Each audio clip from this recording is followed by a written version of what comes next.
brought to you by Nova शुद्ध घी। जब जब खाए दिल खुश हो जाए, सदियों का नोवा शुद्ध देसी घी, सपना स्वस्थ भारत का। I love घी घी घी घी घी घी।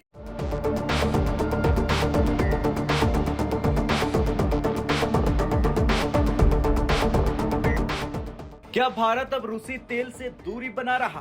क्या अमेरिकी दबाव और डोनाल्ड ट्रंप की धमकियों ने भारत को पीछे हटने पर मजबूर कर दिया? और क्या ये फैसला भारत की अर्थव्यवस्था और कूटनीति दोनों के लिए बड़ा मोड़ साबित हो सकती है? नमस्कार, आज बात करेंगे उस बड़ी ऊर्जा कहानी की जिसने पूरी दुनिया का ध्यान खींचा है, इंडिया ऑन रशियन ऑयल पर, यानी भारतीय तेल कंपनियों का रूस से कच्चा तेल खरीदने पर पीछे हटना। दरअसल रूस यूक्रेन युद्ध के बाद से भारत ने सस्ते रूसी तेल का भरपूर फायदा उठाया। रूस जो पश्चिमी देशों के प्रतिबंधों के चलते अपना तेल सस्ते में बेच रहा था, वही भारत ने उस छूट का इस्तेमाल किया और अपने तेल आयात बिल को काफी हद तक कम कर दिया। लेकिन अब तस्वीर बदलने जा रही, क्योंकि अमेरिका ने रूस की दो बड़ी तेल कंपनियों रोसनेफ्ट और लुकोइल पर 22 अक्टूबर 2025 को सख्त प्रतिबंध लगा दिए और उसके अगले ही दिन यूरोपीय संघ ने भी इसके साथ लेन देन पूरी तरह से रोक दिया, यानी कि रोक लगा दी। यहीं से भारत की मुश्किलें शुरू हुई। भारत की सबसे बड़ी तेल कंपनी इंडियन ऑयल कॉर्पोरेशन यानी आईओसी ने सोमवार को ऐलान किया कि वो सभी अंतर्राष्ट्रीय प्रतिबंधों का पालन करेगी और अब रूसी तेल पर निर्भरता धीरे धीरे घटाई जाएगी। आईओसी के चेयरमैन अरविंद सिंह साहनी ने साफ कहा कि हम अंतर्राष्ट्रीय समुदाय द्वारा लगाए गए सभी प्रतिबंधों का पालन करेंगे, यानी साफ है भारत अब रूसी तेल से दूरी बना रहा। आपको बता दें कि अप्रैल से सितंबर 2025 के बीच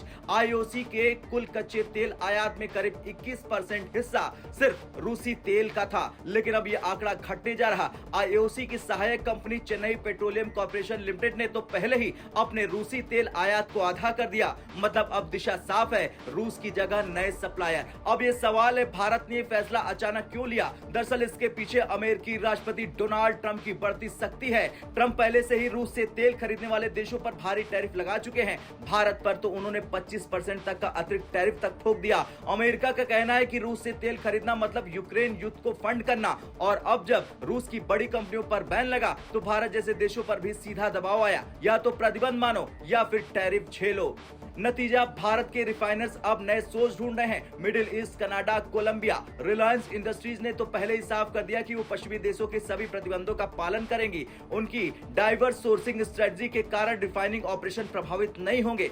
लेकिन जो सबसे ज्यादा झटका झेल रही है वो है नायरा एनर्जी, जो पूरी तरह से रूसी तेल पर निर्भर है। अब उसके पास विकल्प बहुत सीमित बचे हैं। तो ऐसे में बड़ा सवाल यह है कि भारत के लिए इस कदम का असर क्या होगा। दरअसल एक रिपोर्ट के मुताबिक रूसी तेल पर मिलने वाली $1.8 से $2.2 प्रति बैरल की छूट भारत की अर्थव्यवस्था के लिए बेहद फायदेमंद थी। अगर वे छूट खत्म हो जाती है तो जीडीपी पर 0.04% तक का असर हो सकता है। छोटा दिखने वाला आंकड़ा है, लेकिन अर्थशास्त्रियों ने कहा है कि ये मायने रखता है। हालांकि इसका दूसरा पहलू भी है। अगर इस फैसले से अमेरिका के साथ भारत का ट्रेड डील मजबूत हो जाता है और 25% टैरिफ हट जाता है तो भारत के लिए एक स्मार्ट मूव साबित हो जाएगा। लेकिन ये सब इतनी जल्दी नहीं होगा। रिफाइनर्स के पास पुराने कॉन्ट्रैक्ट हैं, बैंकिंग चैनल्स हैं, शिपिंग और इंश्योरेंस की जटिलताएं हैं। जैसा कि रॉयटर्स ने लिखा, it all depends on bank, क्योंकि बैंक ट्रांजैक्शन का सबसे बड़ा जोखिम है। मतलब भारत को अब बेहद संतुलन से कदम उठाने होंगे।